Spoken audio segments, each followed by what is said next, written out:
Hello, everyone, and welcome to a new session where Paolo and I exploring some interesting uh, Flyte and Union features for specific use cases.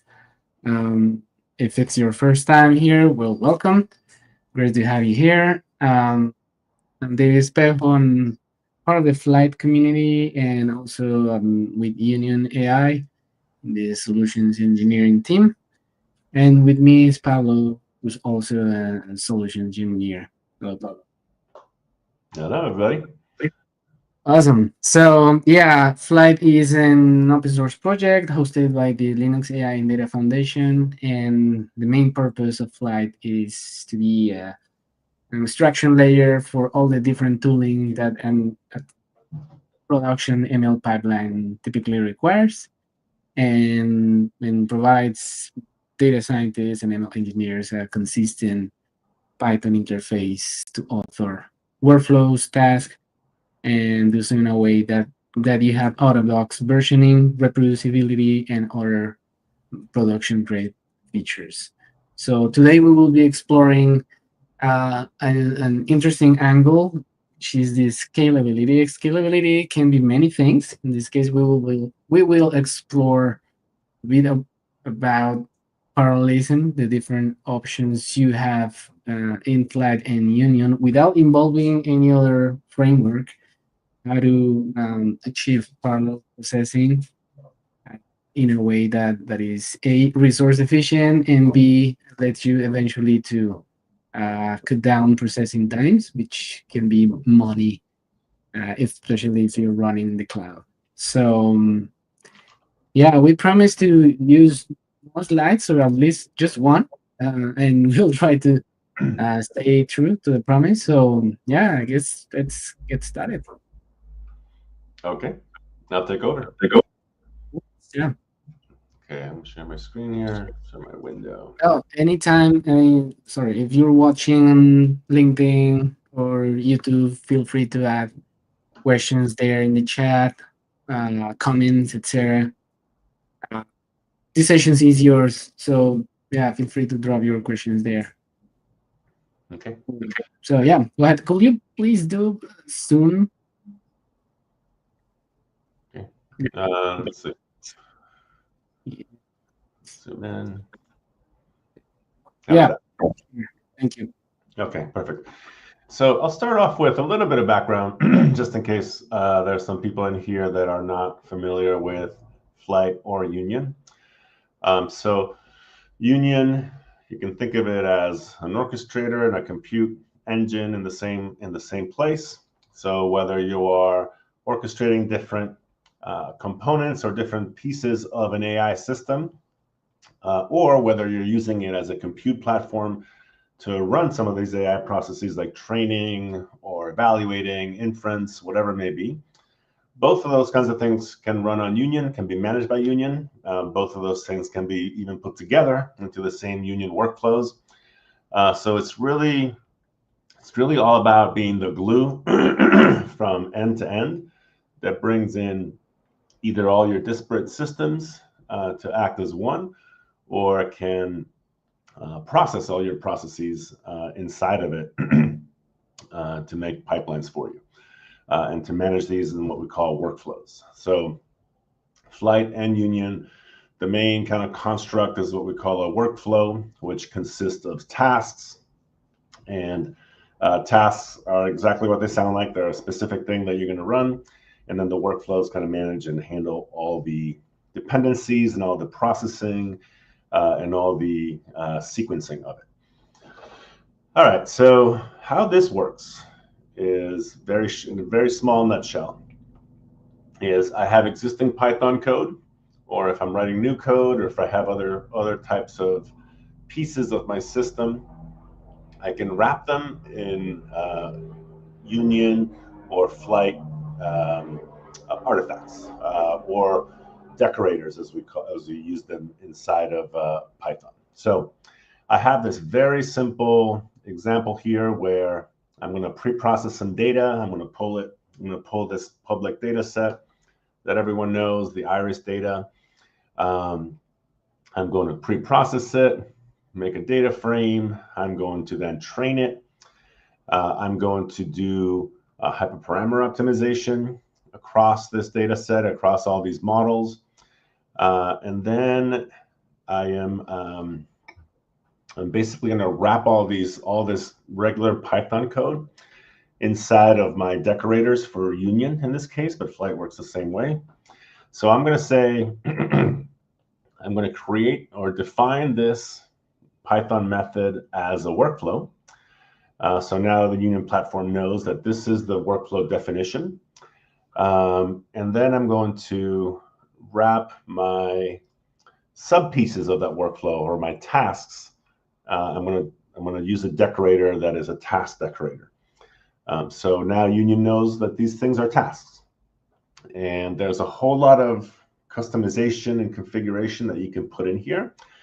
But that's really the least common denominator or the least amount of work that you need to do to bring in existing code or new code into the platform and then manage all this stuff as part of your workflows that are in the platform.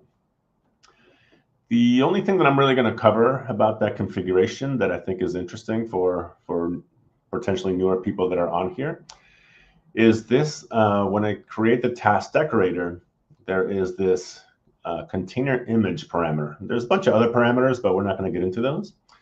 This basically defines how this task is going to run, or what kind of container, what kind of environment this task is going to run inside of. So when the platform runs this, when I run this remotely in my cluster, it actually runs on Kubernetes. So each one of these tasks is containerized, and each task runs in its own separate container. And the platform takes care of passing data back and forth between all these different containers and a lot of stuff underneath the hood. The platform takes care of everything. Kind of what David was saying about abstracting away the infrastructure and the compute and all that. So all you need to worry about is your code and some of these configurations of how the code is going to run. So let's just take a quick look at this, how this image is defined. And this is also something that's very simplified. There's a lot of other things that you can put into this custom image definition. But basically, I just want to show you the important thing here is the packages. So you can tell it what packages to use, what apt packages if you want to install. You can tell it what resources to use in terms of memory, CPUs, GPU, fractional GPU. So you really have a lot of control over how this thing is going to run, what resources are attached to it, and what dependencies it's going to have available as it spins up inside its own container. And each one of these tasks you can create different configurations on. So if you have a piece of your workflow that needs a very expensive GPU, you can isolate that and have that run using its GPU, while other pieces of the workflow are using just regular compute without GPU. Okay, so that's a little bit of how the platform works in a nutshell, just for any new people that are potentially here. So like I said, this is a very simple thing. So we are going to run this in a couple of different ways and a couple of different models of how Union can parallelize your workflows. So this is called serial pipeline. So all it does is it takes a list of hyperparameters, which I've defined here, and this turns out to be about 500. Well, it is 500 hyperparameter combinations.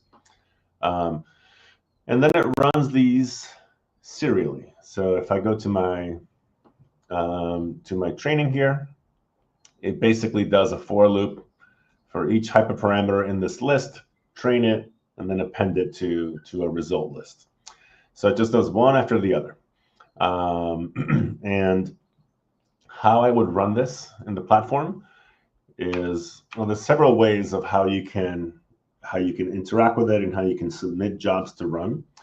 You can run these things locally to debug them, to develop them. And then you can also, once you're ready to put this code, whether it's into production or whether you want to start running it on the cluster, all you need to do is tell the platform, hey, I'm going to run this remotely. I'm going to add this -- remote argument to my run command. So when I run this, Yeah, sorry, Pablo. One thing to note there, a couple of things to note. First, uh, if you're a Flyte user, the code you see there that we will also be sharing in a repo, it's also perfectly runnable on a Flyte cluster, right? If you see at the top of this file, you will see that we are importing Union, and from Union we import task, workflow, etc. But it's the same if you import FlightKit, and from FlightKit import task, workflow, etc. Right? So this specific one doesn't use anything that is not available in Flyte, and that even includes image spec. So you can pretty much run this on your Flyte cluster. The interesting part here is that we are also taking, let's say, Flyte code, and we run it to a Union cluster. yeah, Which is also interesting. But yeah.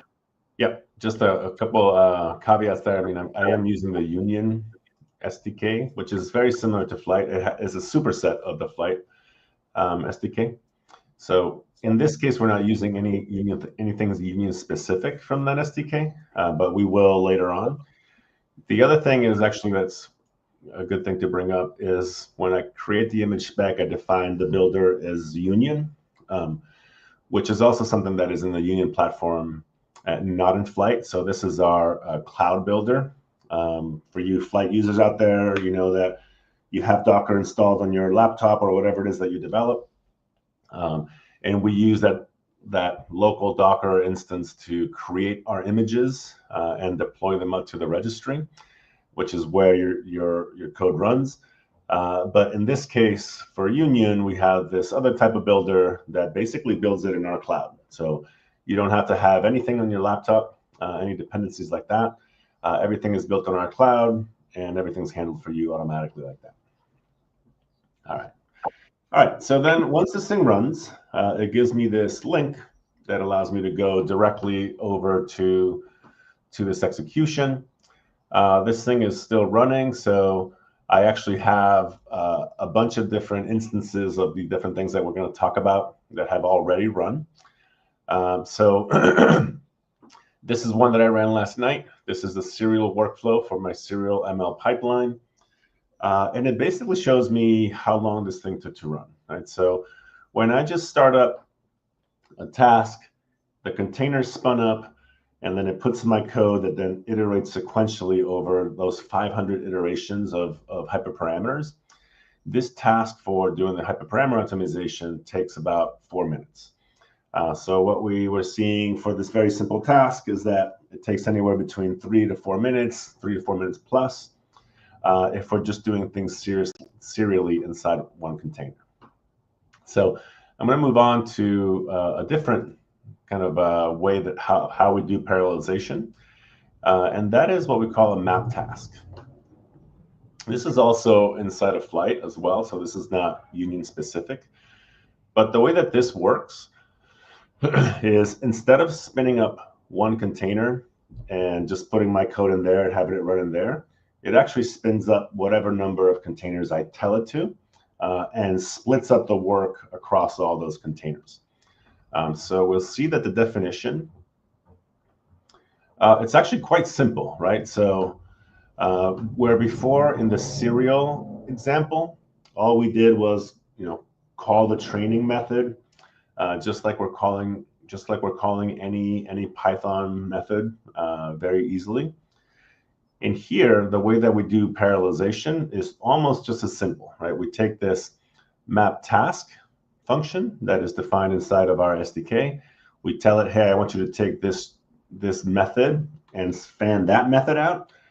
And here's the data that I want you to split up across all those different instances of that method, right? So with this kind of very, very simple change in how we call my training method, it gives you all that parallelization that the platform is capable of. And then when we run this thing, and then there's a couple different ways of how to do this.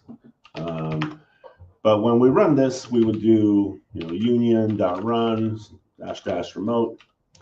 We tell it where it's going to be, MapTask, WF, Python, and then I do the name of the workflow that I want to run.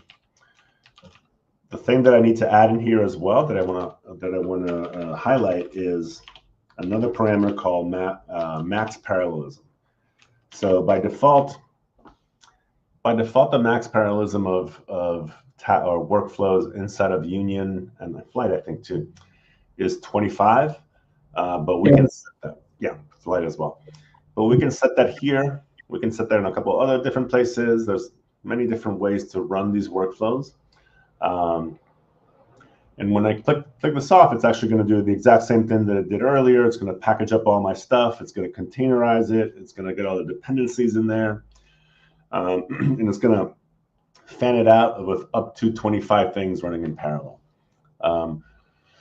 So this is really where you can, our backend here is AWS Kubernetes service, but whether you're running on GCP or whether you're running on your own cluster, your own Kubernetes cluster, whatever it is, like you are basically constrained by the size and capacity of your cluster.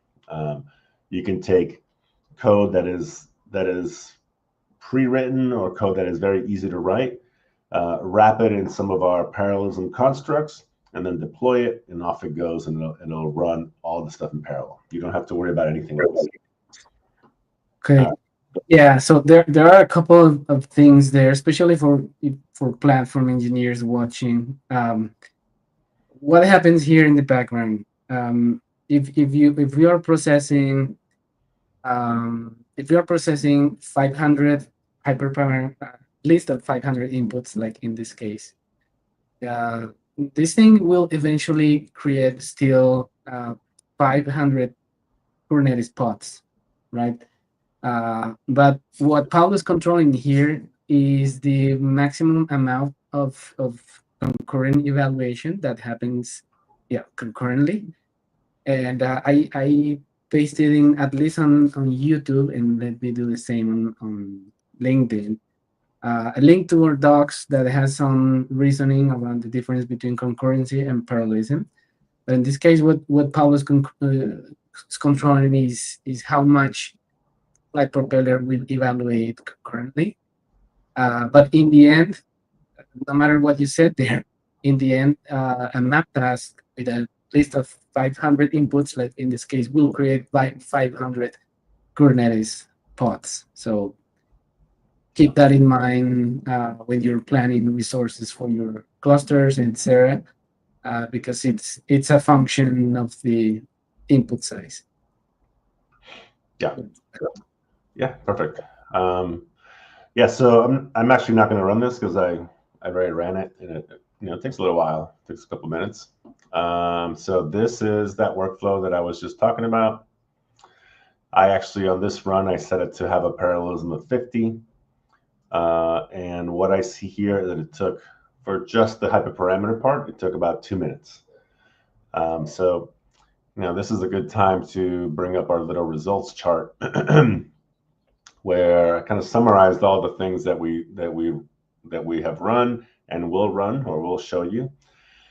So for serial, we know it took about 4 minutes. For splitting this up over maps, with 25, it took about 3 minutes. With 50, it took about 2. And when we bumped it up to 100, it took about 1 minute to run this whole task. So from 4 down to 1 minute, that's pretty good, but it does require a whole lot of parallelism. And like David said, we have 500 iterations of these things running. So that means that each one of those iterations and each one of those tasks is going to create its own pod. So we end up spinning up and spinning down 500 of those. And that's why you see you still get gains because you do a lot of this stuff in parallel, but you don't get as much as you might have expected when you're running with 25, for example. All right, so now if we move on to the next thing, which is this actors paradigm that we haven't explained yet, but I will. Yeah, hold on a little bit. At least there's a question from the audience that I think we can address at this point because it's relevant. From Ratnakar, awesome to have you here, Ratnakar. When we'll use launch plan versus map task to kick off multiple jobs. I have some ideas, but I don't know. What do Yeah, you go ahead. think? So yeah, I think they are a different. There are different abstractions. I mean, the launch plan is kind of a recipe of how to execute a particular uh, workflow, right? In the launch plan, you can also set the max parallelism. Right? It's part of the recipe for execution, and you can even invoke a specific version. If that workflow in turn uses MapTask, that's a different thing. But the launch plan itself doesn't really affect parallelism beyond the max parallelism argument that we just saw. In terms of MapTask, sorry, I think the MapTask implement a map reduce pattern, right? Because it splits across the whole input list. It's not like every in this example, it's not like each pod will read the whole input list again and again. No, it's optimized to read just the specific index it's going to process. But in the end, after all the map processing, there's a reduced step where also flight propeller at terminal state, when it succeeds, it kind of joins all the outputs in a list. And if we see the execution in the UI in the outputs, you will see the list with all the outputs. So map tasks are great when you need to implement this kind of pattern, but you also need to keep in mind that there's infrastructure implications of doing so, and it's very different to what the launch plan tries to achieve. I don't know if that answers your question, Radnaka. Feel free to let us know. And but yeah, Yeah, I would just kind of reiterate, like a launch plan is a higher level of abstraction, I think. So um, it allows you to basically run workflows and allows you to parameterize workflows. Whereas like mapping over a task is the same task, same task, different data, if that makes sense. So um, yeah, okay. And then I mean, you go in a little bit into this launch plan thing. Perfect. Okay, see that. You can also map over launch plans. If, at the risk of confusing things, um, you can actually have the platform say, "Hey, here's a list of parameters for my launch plans, and I want you to kick off multiple launch plans with different parameters." So that is another way of achieving some parallelism. But we see that our customers use that to do like mass experimentation or mass evaluation of models and things like that, where they can just kick off a whole bunch of workflows, each one with slightly different parameters, and then come back at the end and see how each one of them did.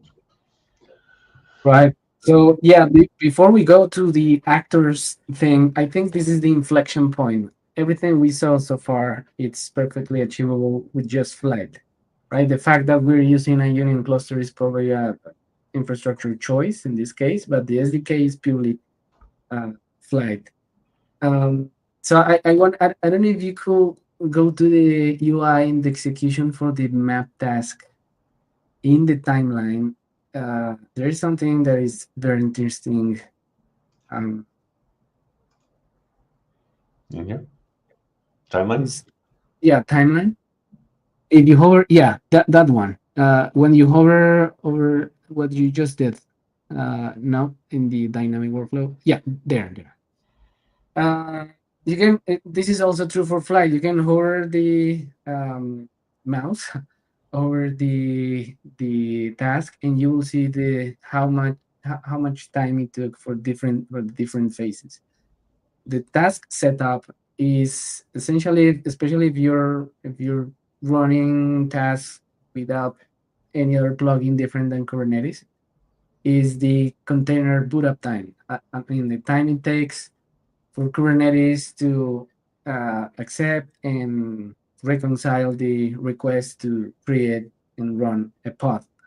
for this task to run. You can see that it's the by far is the majority, at least about 50% of the total execution time is spent on this portion.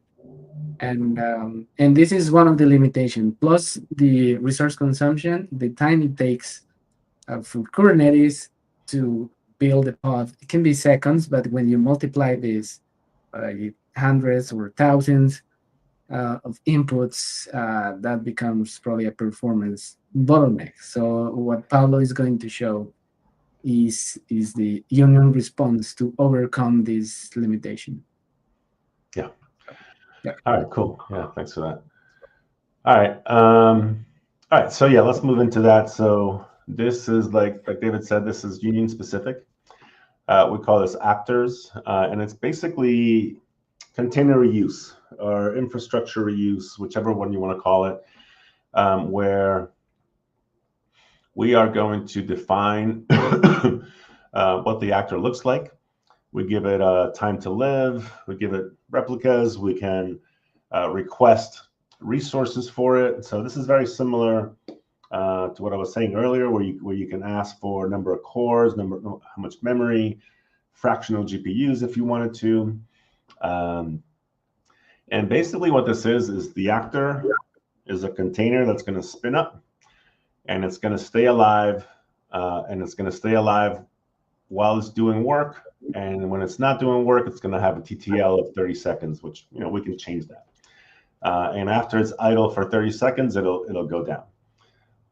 And as it's staying alive, the platform is going to basically feed tasks into it, feed whatever task that we designate as being to be run in that actor. We'll just feed it in there until it's done, and then it'll bring this actor down. So if we go back to what we were saying about the MapTask method had to spin up, there's 500 iterations, so it spun up 500 pods. In this case, what we're going to do is we're going to tell it, hey, I want a maximum parallelism of 25. So it'll actually spin up 25 actors, and then it'll just pump those jobs through it. So those will be reused until everything's done.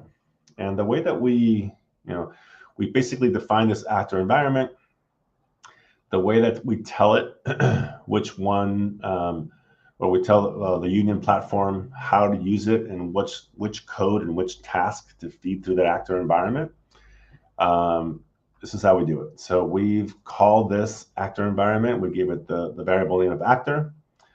And then at the bottom here, our decorator is slightly different, right? This is no longer at union.task. This is now off of that variable called actor.task. And now the platform knows, hey, when I'm going to run this train model method or this train model task, this task is going to run inside this actor called actor. So it's going to basically pump all these train model tasks inside of things that are already up and running. And then when we set it, like I said earlier, when we set the max parallelism to 25 or 50 or whatever it is, it'll spin up how many of those we want, and it'll basically pump them through. Okay. All right, so that's basically how it's defined. I'm sorry, I think I misspoke. So the parallelism here is in my replica count. So I've told it to use three instances of it. All right. Right. So yeah, sorry, I have a watch open on the Kubernetes cluster. Once you send this execution, we can confirm. But I think my hunch is that this is going to create just 3 pods. Yeah. Right. Yeah. Only 3 pods, and it will. Yeah, the max parallelism will be at a higher level because it will define how many concurrent evaluations happen, but in those 3 pods. Yeah. Right. Yeah. Exactly. So when we run this, and I've also already run this as well. So here it is, actors workflow, and basically it looks pretty much the same. but the 500 of these ran, and it took about, let's see, took about a minute or so to run those 500 iterations. So if we go back to my chart here, you can see the actors. That is actually what gets you the best performance, and that makes sense, right? Because everything stands up once. All the jobs get pumped through it, and then they go down after everything's done. So all of them take about a minute or so, and that's really where what we were looking to have the most impact when we started designing the actors feature, is to be able to not only run this stuff faster, but use your infrastructure more efficiently, keep down costs, and make it as fast as possible how these things run, and minimize all the overhead that needs to happen in your cluster. Can we see the timeline for that execution? Probably there, because one can say, I mean, the execution time is almost the same between the map and the actor, but probably time spent is different. So this is the actor, right? Yeah, Yep. you can see task setup drop by a lot, right? Now, most of the time is spent in the actual task runtime, which is essentially executing your code. So we kept the task without changes. I mean, the task at hand is still the same, to train the model over a list of hyperparameters. So probably further optimizations can be done at the code level itself. But now the platform level, you have a significant difference on how the time spent. At least this massive drop in task setup time will also translate in cost savings, in cloud resource consumption, efficiency, etc. Yeah, perfect. Yeah, so that's how actors work. And the last thing that I want to mention here is just how it makes it so much easier if you have some code that you want to parallelize. There's a lot of ways you can do that. There's a lot of frameworks you can use, but a lot of those are very complicated. So really, how you do it in Union and Flyte is quite straightforward, right? Like, you have your code, you do slightly different ways of decorating it depending on what kind of approach you want to take, and you do slightly different configurations of how these things are going to run, and it's very easy for you to take new or existing code, parallelize it this way, and then push it out to whatever cluster it is you're running on, and use as many resources as you may need to run your pipelines. Okay. All right, and the last thing here is the what we call a dynamic workflow, also using actors. It's a very similar approach. Again, this is using actors to run the training part. The interesting thing about the dynamic workflow is that it shows up a little bit differently in the UI. So if we look at that one,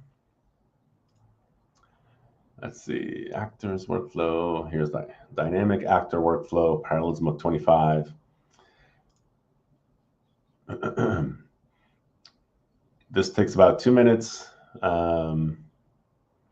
So it didn't really buy us much in this example.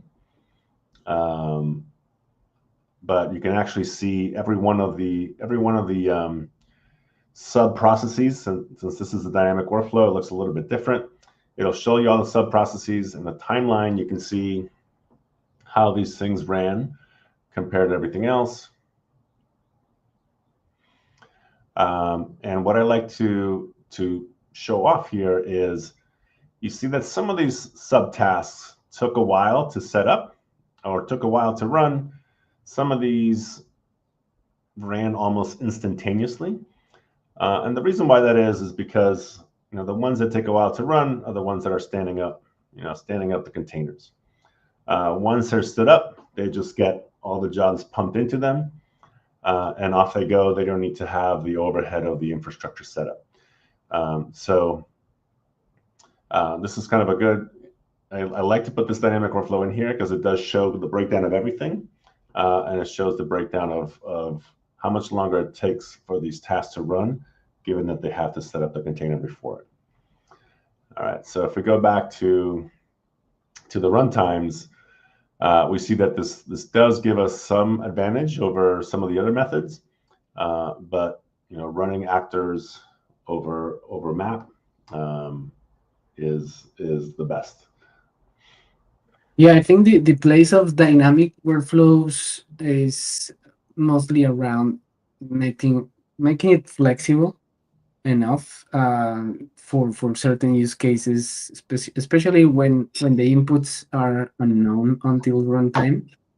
Uh, that's the place where the async nature of dynamic workflows really fit in.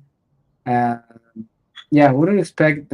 I don't know, probably a lot of performance improvements coming up from dynamics, but this combination of dynamics with map and actors, it's kind of the sweet spot between flexibility and efficient parallelism, in my opinion, and that lets you drive kind of different use cases. So yeah, for if you're watching, don't just judge on the execution times. There are different goals being achieved here.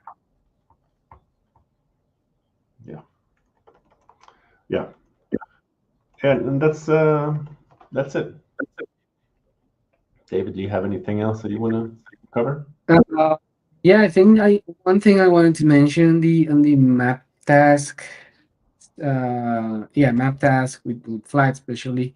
There's a limitation in the number of map task, or in the size of the map you can have. And this limitation, I want to give a couple of updates on this.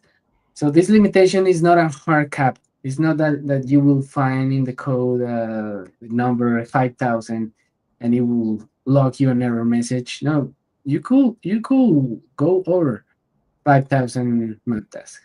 This is more a guidance than a hard cap. And the reason for this is that right now, and probably for some time, Flyte relies on etcd because Kubernetes relies on etcd. Etcd is a key value store where Kubernetes maintains the state of all the resources that is managing.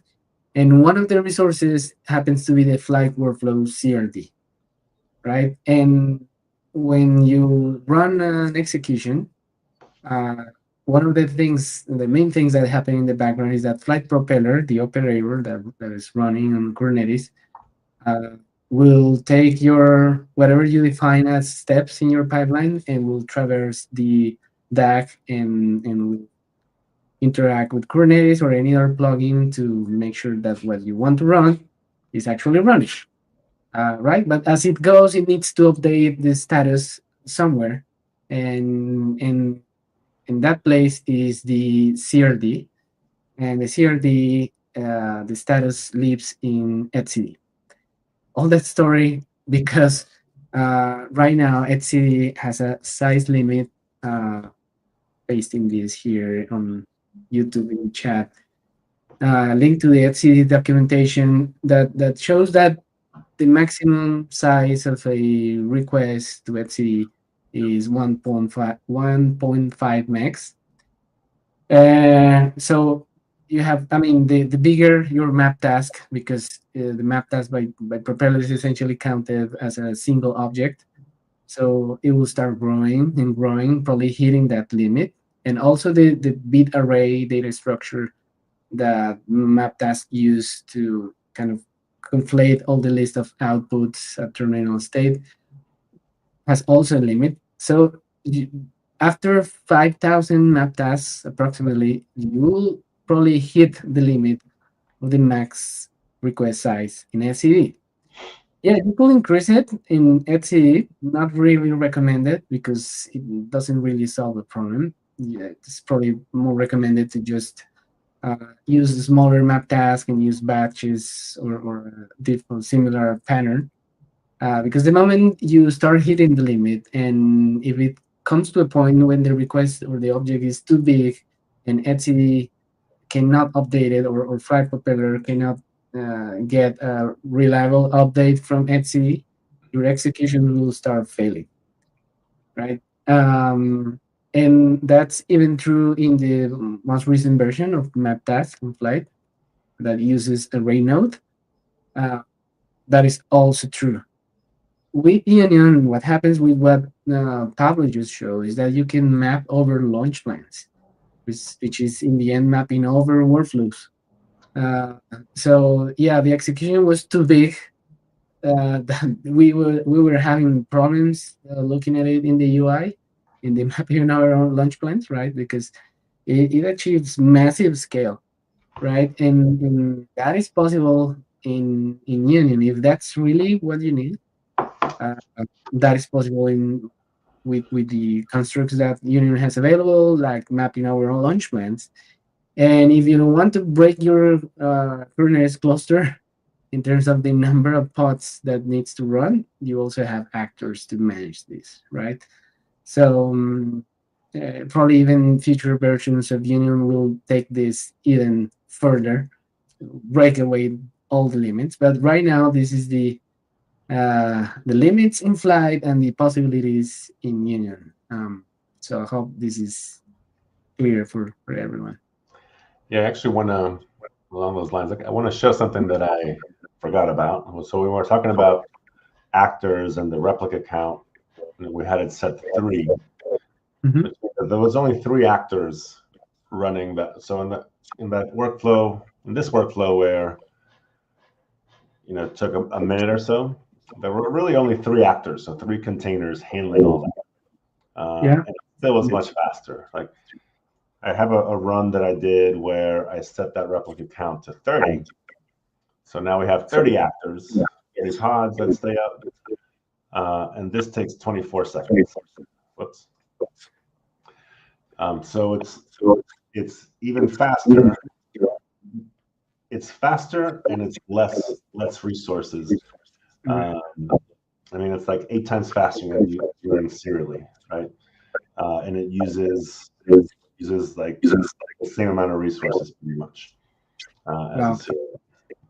That yeah, that is an amazing way of making it even faster. And also, I think map now actors support catching, so you can enable catching. And let's say you set a longer TTL, right? The actor environment remains up for longer time after execution. I don't know, a minute, 2 minutes, 5 minutes, and in within that time frame, if you need to iterate again workflow, it will reuse this actor environment, and it will also reuse the inputs uh, that are known, that are catch. So it will be even much faster. So yeah, there are different ways to play with this, and it's pretty simple. I mean, adding catching to actor task is just adding catch through the decorator. And so yeah, it really lets you achieve massive scale without breaking the bank, without breaking your Kubernetes cluster. So yeah, it's pretty amazing. and without requiring crazy coding. Yeah, without requiring crazy coding or yeah, installing, maintaining an external parallel computing framework and additional infrastructure. Nothing like that. It's purely in the Python code. All right. Awesome. Is there any other question from the audience? See a few folks on YouTube and LinkedIn. If you have questions, please drop them here. This is a good moment. Otherwise, I feel we really need to work on a blog post for this, uh, Pablo, because it's probably it's an interesting exercise to kind of map. I'm using that map the whole journey of parallelism, concurrency, etc. And yeah, I think that will be useful. Yeah. So if you have additional questions after this presentation, please go to the Flyte Slack workspace, reach out there. Community or some of us are available there to help with questions. And yeah, I don't see any other questions. So with that, thank you all for joining. Thank you, Pablo. It was Yeah, great. yeah, Yeah, thanks. have a good day. So Bye. yeah.